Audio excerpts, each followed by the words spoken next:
हज़रत इमाम हुसैन का जन्म इस्लामिक कैलेंडर के मुताबिक 3 शाबान सन 4 हिजरी यानी 8 जनवरी सन 626 फीट को सऊदी अरब के शहर मदीना में हुआ और उनके वालिद पिता का नाम हज़रत इमाम अली इब्ने तालिब, वालिदा माता का नाम हज़रते जनाबे बिनते फातिमा अली इब्ने तालिब था। उन्होंने इस्लाम फैलाना शुरू किया तब लगभग अरब के सभी कबीलों ने मोहम्मद साहब की बात को मानकर इस्लाम धर्म को कबूल कर लिया था। हज़रत हुसैन साहब के 4 नवासे लड़का और 2 नवासी लड़की थी। पहले नवासे लड़का का नाम हज़रत अली जैनुल आबेदीन था, दूसरे नवशे लड़का का नाम हज़रत अली अकबर था, तीसरे नवासे लड़का का नाम हज़रत अली असगर था, चौथे नवासे लड़का का नाम फर इब्ने हुसैन था और पहले नवाशी ए रसूल लड़की का नाम हज़रत सैयदा बीबी शकीना था। दूसरे नवाशी ए रसूल लड़की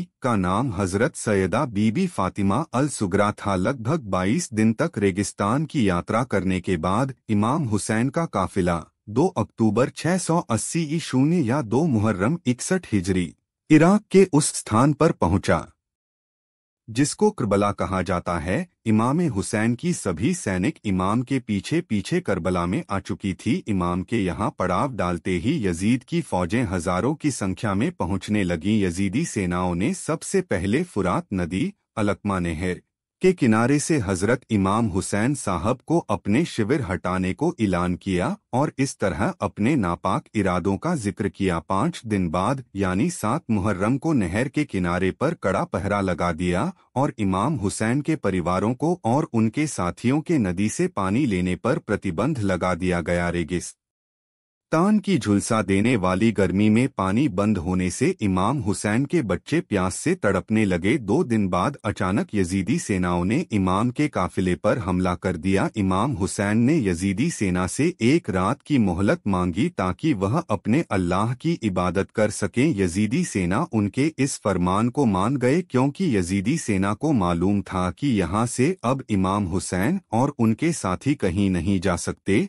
और एक दिन की और प्यास से उनकी शारीरिक और मानसिक हालत को और भी कमजोर बना देगी। रात भर इमाम हुसैन उनके परिवार वालों और उनके साथी अल्लाह की इबादत करते रहे। इसी बीच इमाम हुसैन 9 मुहर्रम की रात अंधेरा करने को कहा। उसके बाद सबसे कहा कि तमाम तारीफें खुदा के लिए हैं। मैं दुनिया में किसी के साथियों को इतना जांबाज वफादार नहीं समझता हूँ जितना कि मेरे साथी हैं और न दुनिया में किसी को ऐसे रिश्तेदार मिले जैसे नेक और वफादार मेरे रिश्तेदार हैं। खुदा तुम्हें तौफीक देगा, आमीन। आगाह हो जाओ कि कल दुश्मन जंग जरूर करेगा। मैं तुम्हें खुशी से इजाजत देता हूँ कि तुम्हारा दिल जहाँ चाहे चले जाओ, मैं हरगिज तुम्हें नहीं रोकूंगा। यजीदी सेना केवल मेरे खून की प्यासे है, अगर वह मुझे पा लेंगे तो तुम्हें तलाश नहीं करेंगे। इसके बाद इमाम हुसैन ने सारे चिराग बुझाने को कहा और बोले, इस अंधेरे में जिसका दिल जहाँ चाहे चला जाए, तुम लोगों ने मेरे प्रति वफादार रहने की जो कसम खाई थी वह भी मैंने तुम पर से उठा ली है। इस घटना पर बात करते हुए मगर करबला में हर तरह से मौका देने पर भी इमाम का साथ छोड़ने पर कोई राजी नहीं हुआ। जुहैन इब्ने केन जैसा बूढ़ा सहाबी कहते हैं